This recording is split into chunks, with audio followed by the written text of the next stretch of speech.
Je souhaiterais donc qu'on puisse rendre grâce à Dieu qui nous a montré ce jour et qui nous a permis de nous retrouver ici. Rendons hommage à nos FDS et nos vaillants VDP qui se battent au front, et c'est grâce à eux que nous pouvons nous retrouver ici pour communier. Rendons aussi hommage à vous, ceux-là qu'on a baptisés les Waïya, qui veillent jour et nuit.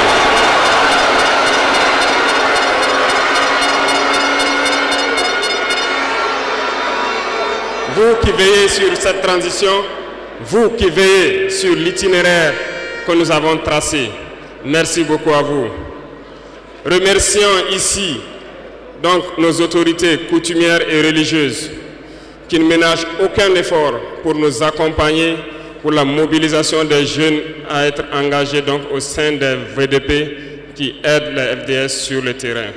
Merci beaucoup à tous d'être là. Nous ne pouvons pas faire une révolution sans communiquer. Certains diront qu'il ne faut pas trop parler, mais lorsqu'on ne parle pas, c'est la manipulation qui prend le terrain.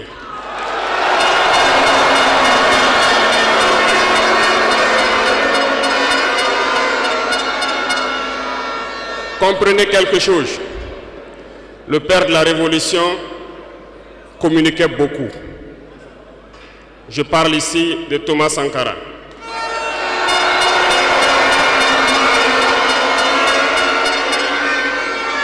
Dans l'un de ses propos, il vous disait ceci: l'impérialisme est un mauvais élève.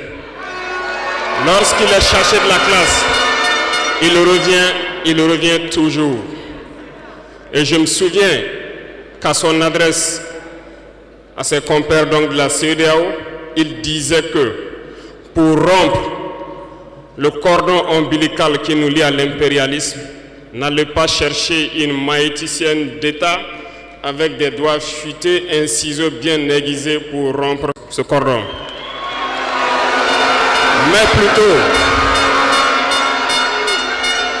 Mais plutôt, il vous faudra un bûcheron robuste avec une hache bien aiguisée pour donner un coup sec et rompre le cordon.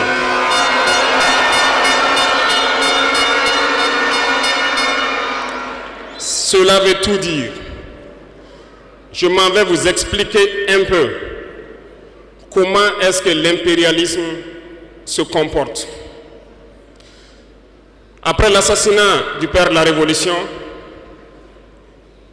justement, le régime qu'avait voulu l'impérialisme s'est installé. Dans les années 90, vous vous souvenez tous d'un programme qui nous a été imposé, le programme d'ajustement structurel. C'était qu'un plan. Je vous explique. En mettant en place ce programme dans nos contrées, vous avez remarqué au fil des 2 décennies qui ont suivi, toutes nos usines qui étaient en place ont été privatisées. Notre économie a été déstructurée.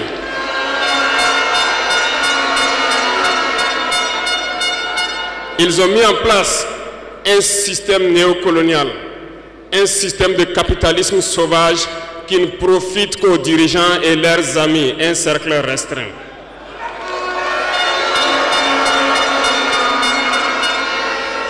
Du côté des forces, ils ont tout fait pour déstructurer nos armées. Ils ont dit de baisser le budget des armées, de ne plus les équiper, de ne plus s'entraîner. Ce qui a été fait dans la sous-région. Nos armées ont été réduites en néant. Ils préparaient la chose. Pendant ce temps, les grands pays comme le Niger, le Mali ont connu une résurgence de ce qu'ils ont appelé des rébellions. Des séparatistes venus de nulle part ont tenté de diviser ces pays. Ils n'ont pas réussi. Mais l'aboutissement de leur plan était qu'à partir des années 2010, c'est-à-dire 20 ans plus tard, que le terrorisme s'invite dans nos terroirs. Effectivement, on l'a vu naître 20 ans plus tard. Des individus ont été choisis et on leur disait juste: Allez-y les combattre. Leurs armées sont déstructurées. Nous avons travaillé à ce que cela arrive. Ils ne pourront jamais vous arrêter et vous allez les imposer ce que nous voulons. Ces individus ont recruté de jeunes innocents, ignorants, dans nos différentes campagnes, à qui ils injectent la drogue et les amènent à tuer leurs compatriotes. Et le mal est né. Comment est-ce que ces individus ont été entretenus? N'oubliez pas, ici au Burkina Faso, on hébergeait des chefs terroristes. Ça a été bien planifié.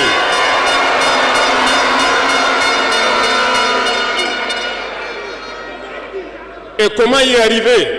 Lorsque ces terroristes vont se lancer, il y avait quelqu'un qui pourrait peut-être intervenir à la faveur de nos États.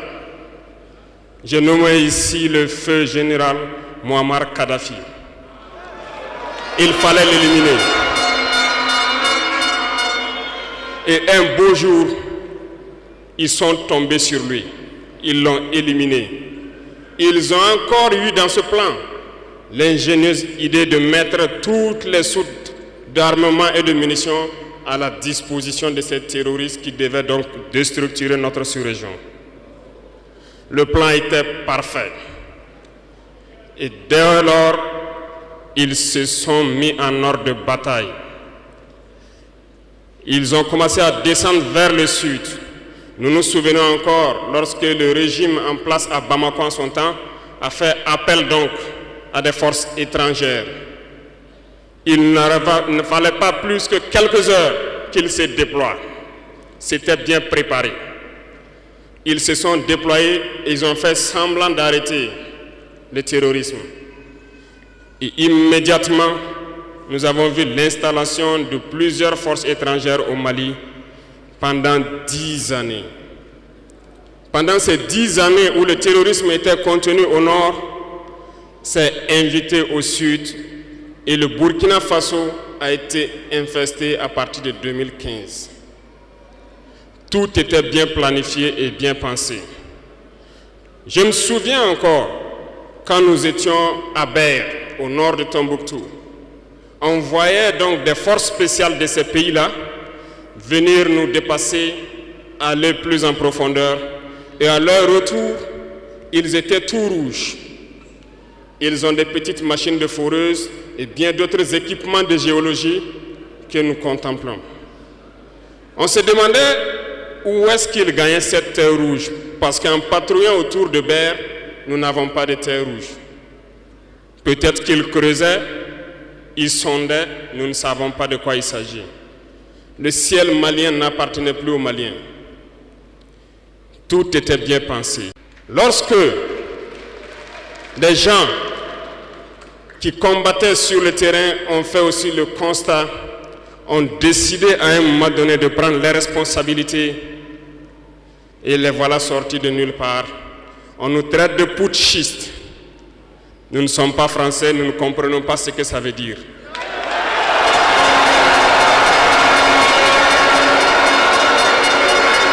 Et les valets locaux, qui sûrement ne comprennent même pas le sens profond du mot, nous appellent aussi putschistes. Très bien, on se l'approprie. Au fil de ces années, pour ce qui concerne le Burkina Faso, vous avez dû remarquer, tous les corps ont été déstructurés. Plus d'entraînement, plus rien pour l'armée. Ils ont imposé dans tous nos états-majors, toutes nos écoles et toutes nos structures stratégiques, ce qu'ils ont appelé des conseillers militaires. Lorsque nous nous sommes révoltés le 30 septembre 2022, la première des choses était de chercher à savoir qui sont ces conseillers militaires et où ils étaient. Nous avons donc pu identifier que le mal est profond. Et la première des choses était de leur demander de quitter notre armée.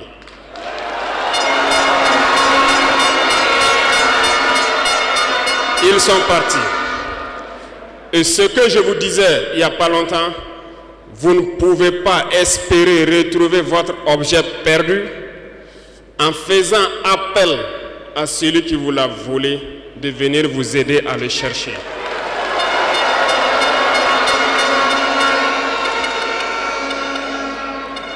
Il fallait dès lors décider, prendre des décisions courageuses. Ce que nous avons décidé de faire. Ça n'a pas été sans conséquence. Parce que lorsque nous avons déjà demandé aux conseillers de partir, nous avons senti des manifestations. On nous a fait comprendre qu'on ne pourra pas s'en sortir sans eux. Et à chaque fois qu'ils nous le disaient, ça s'est traduit par des attaques d'envergure sur le terrain. Nous avons bien reçu le message.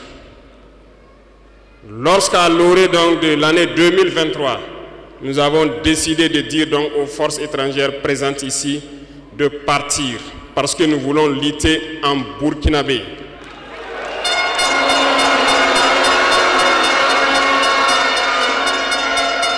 Ils ne l'ont pas sûrement apprécié. Mais pourquoi venir mourir sur nos terres pour nous? Nous préférons combattre nous-mêmes. Nous avons demandé à ce qu'ils retournent chez eux. Malheureusement, je vous le dis ici aujourd'hui, comme j'aime le dire, la colonisation est rentrée. Il y a des esclaves de salon qui n'ont toujours pas compris.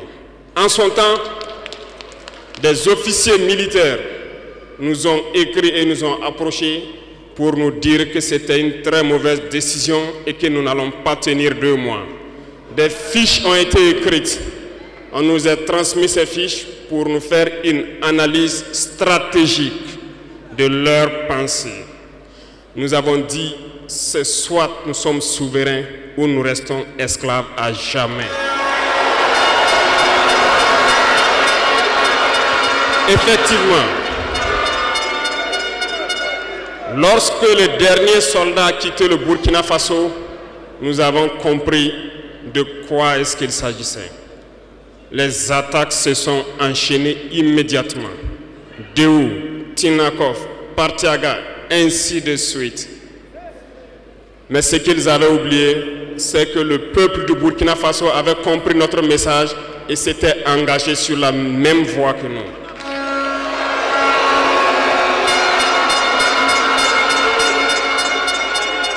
Nous nous sommes réorganisés rapidement et subitement, nous avons constaté que toutes les cellules dormantes terroristes se sont réveillées au Burkina Faso.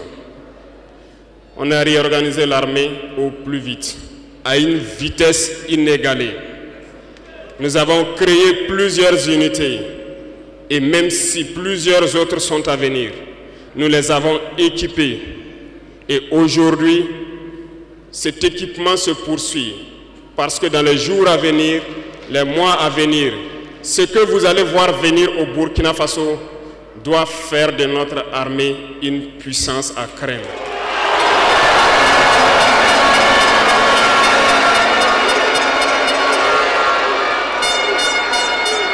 Nous n'allons pas lésiner sur les moyens. Nous avons compris que le combat qui est engagé contre l'impérialisme sera dur, très dur. Mais seuls les durs vont passer et les Burkinabés sont des durs. Et nous allons passer. C'est pour vous dire que l'impérialisme a tout son temps. Lorsqu'il veut déstabiliser, il regarde dans l'immédiat. Si ce n'est pas possible, il pose les jalons pour le faire dans 10 ans, 20 ans, 30 ans. Mais il n'a aucun intérêt à ce que nous soyons indépendants. Aujourd'hui, tout ce qu'ils souhaitent pour le Burkina Faso, c'est le chaos. Parce qu'ils espèrent faire venir ces forces étrangères ici et espérer récupérer la situation dans 10 ans, même dans 20 ans. Mais nous ne les laisserons jamais parvenir à cet objectif.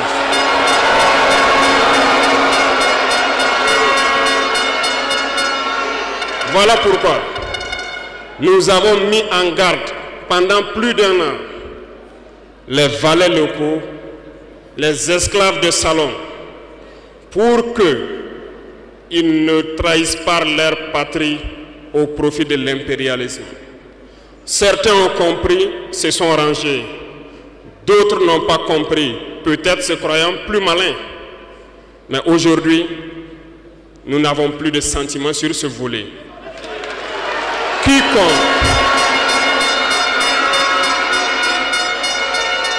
Quiconque va trahir sa patrie au profit de l'impérialisme, il sera traité comme tel.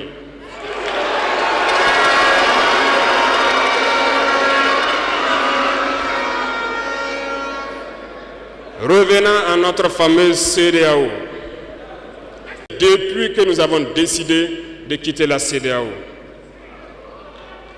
les esclaves de salon ont été actionnés partout. Ils veulent faire peur au peuple.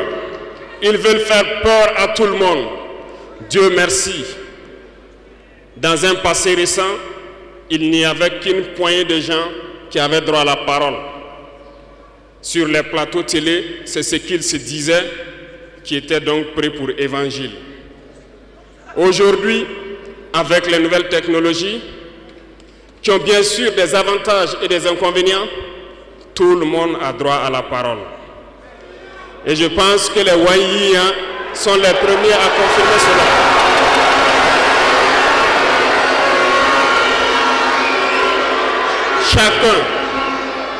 Chacun peut faire son analyse sur une situation. On peut certes se tromper, mais lorsqu'on vient vers nous pour comprendre, nous sommes bien ouverts pour vous expliquer les démarches. Ici, nous allons vous expliquer pourquoi nous avons quitté cette CEDEAO et vers où nous partons. Souvenez-vous que c'est en 1975 que ça a été créé. Et ça a été créé pour la majorité des chefs d'État putschistes, comme ils aiment le dire. C'était des militaires qui ont pris le pouvoir et qui ont pris les responsabilités pour créer la CEDEAO, pour qu'il y ait un véritable essor économique des peuples à l'intérieur donc de cet espace. Plus tard, les soi-disant démocrates se sont invités donc à la tête de nos États.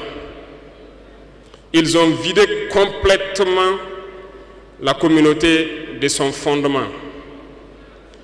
Lorsque le 26 juillet, le Niger a décidé de prendre son destin en main, nous étions surpris de voir la CEDEAO apparaître de je ne sais où avec une force en attente.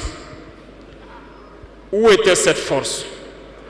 Lorsque des milliers et des milliers de Nigériens étaient tués par les terroristes, où était cette force lorsque des milliers de Maliens et de Burkinabés mouraient sous les balles des terroristes? Ils ont dit que par la force, ils allaient déloger donc les vaillants fils du Niger qui ont pris le destin en main du pays. Croyez-vous que ce sont des femmelettes qui sont au Niger? Il y a des combattants là-bas. L'armée nigérienne est guerrière. Ils combattent depuis des années. Ce n'est pas une armée de défilé ou une armée de maintien de paix. Et les armées de l'AES ont décidé de s'unir. Nous attendons cette force en attente.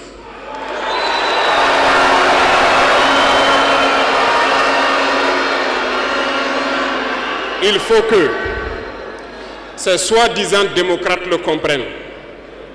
Lorsque des milliers de Nigériens sont morts sur leur lit d'hôpital par manque d'électricité ou par manque de médicaments, c'est du crime. Ils sont responsables de ces sanctions, ils sont responsables de ces morts. La même chose se passe au Mali. Avec le Burkina, nous avons des sanctions indirectes. Parce qu'il faut que les gens comprennent. Lorsqu'ils prennent leurs consignes de l'autre côté, ils viennent, ils font tout pour l'appliquer. C'est honteux. Certains ont décidé de ne pas fournir l'électricité à nos pays. Ce n'est pas gratuit, nous payons. Et ça contribue à leur économie.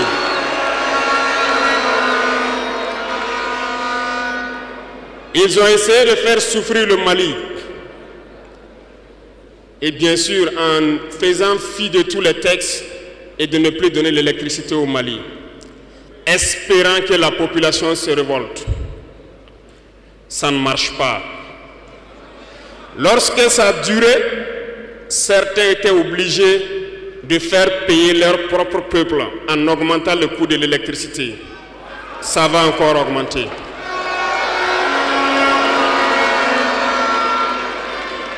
Cela nous donne plusieurs leçons. Plusieurs leçons en ce sens que l'indépendance que nous prenons, la souveraineté que nous prenons, nous devons tout faire pour qu'elle soit. Ils nous ont donné de très belles leçons et nous avons très bien compris.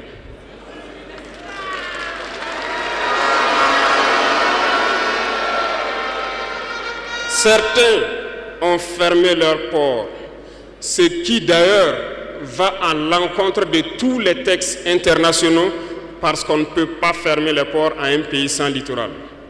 Ils l'ont fait, ils ont violé les textes. La communauté internationale n'a pipé mot. Personne n'a parlé dans la CEDEAO. Mais dans les ports, nous ne faisons pas transiter nos marchandises gratuitement. Nous payons.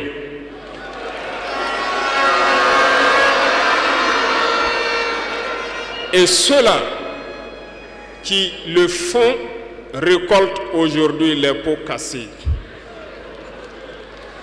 Et je pense que c'est une leçon pour eux aussi, qu'il ne faut toujours pas appliquer les consignes de leur maître. Il faut qu'ils le comprennent pour toujours. La CEDEAO n'a jamais fait un communiqué pour féliciter une victoire de nos armées.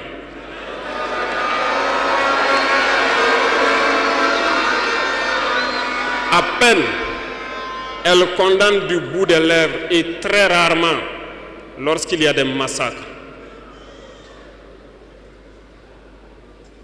Où est cette CEDEAO des peuples? Bref, nous ne pouvons pas citer tout le mal qui a été fait à nos peuples, mais nous avons décidé en toute âme et conscience de nous retirer et de nous concentrer sur notre organisation commune qu'est l'AES.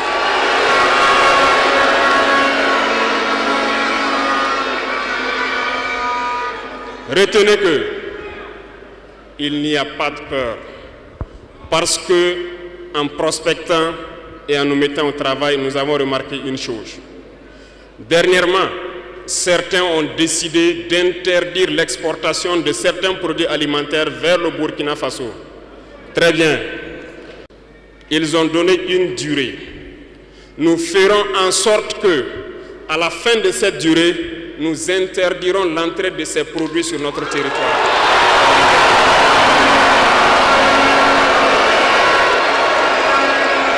Nous sommes capables. Nous sommes capables et nous sommes très bien capables. Nous avons fait beaucoup d'expériences cette année et je peux vous assurer que sur le volet alimentaire, le Burkina peut être autosuffisant. Et nous avons de braves paysans. Nous mettrons tout en œuvre pour que nos paysans puissent labourer leurs terres et cultiver dignement.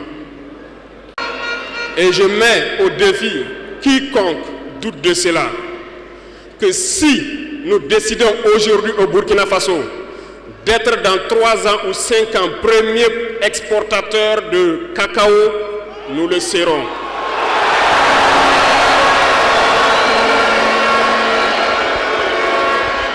Parce que nous pouvons. Sur l'industrialisation, plusieurs projets sont en cours pour 2024. Nous n'allons pas les citer ici, mais sincèrement, nous allons tout faire pour que ces projets voient le jour en 2024. Lorsque vous prenez l'économie, certains, quand on les écoute, ça fait pitié. Ils n'ont même pas le courage de faire comprendre au peuple qu'il y a moins de 5% d'échanges économiques entre les États de la CEDEAO. Parce que tout ce que nous faisons venir vient de l'espace hors de la CEDEAO, nos importations pour la majorité. Et tout ce que nous exportons part hors de la CEDEAO. La malhonnêteté intellectuelle de certains font qu'ils ne peuvent pas le dire, parce qu'ils sont des esclaves de salon. Ils ne peuvent pas vous dire ça pour que vous soyez confiants. Mais je vous invite à rester confiants, sereins, imperturbables, parce que nous pouvons avoir cette indépendance tant sur le plan alimentaire, tant sur le plan industriel. C'est possible et nous sommes lancés sur ce chemin.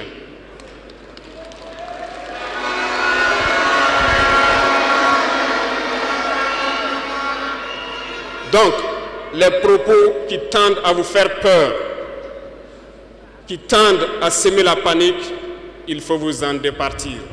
On se mettra au travail et nous allons y arriver.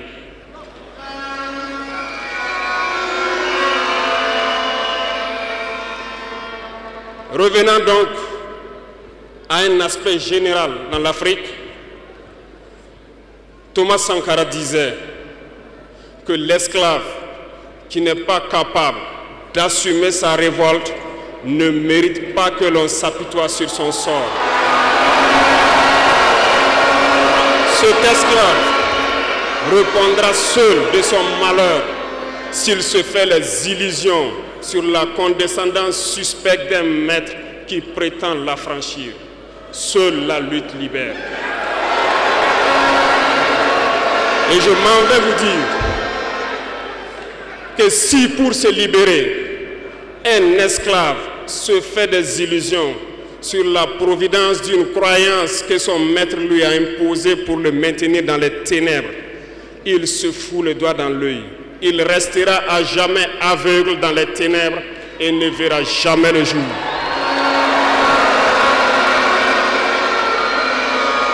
Dieu lui-même a dit, Dieu n'aime pas le paresseux. Dieu n'aime pas l'ignorant.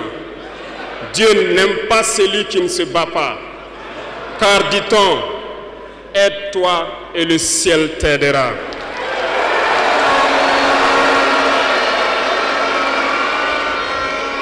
Et je ne passerai pas sous silence une partie du slogan donc des pionniers qui vivent aujourd'hui parmi nous.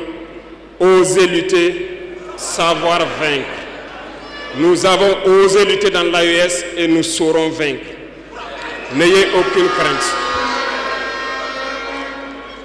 La veille citoyenne que vous avez engagée, c'est un message à toute l'Afrique. Et le Burkina Faso est solidaire et soutient tous les peuples d'Afrique qui souffrent le martyre.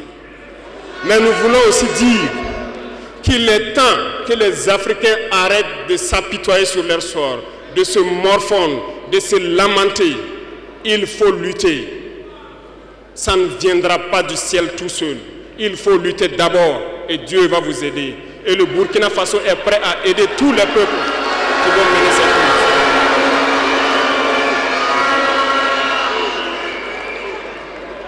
Dites-leur à tous ces peuples qui se battent, il est temps qu'ils disent la vérité à leurs dirigeants. Au Burkina Faso, lorsqu'il s'est agi pour nous de contribuer donc pour que le FDS soit équipé, les députés n'ont plus de salaire aujourd'hui. Ils n'ont que des indemnités de session. Les salaires des ministres ont été diminués au maximum et le peuple contribue. Vous ne pouvez pas lutter et vouloir que les dirigeants soient dans un luxe insultant. Les peuples doivent se réveiller et exiger cela de leurs dirigeants.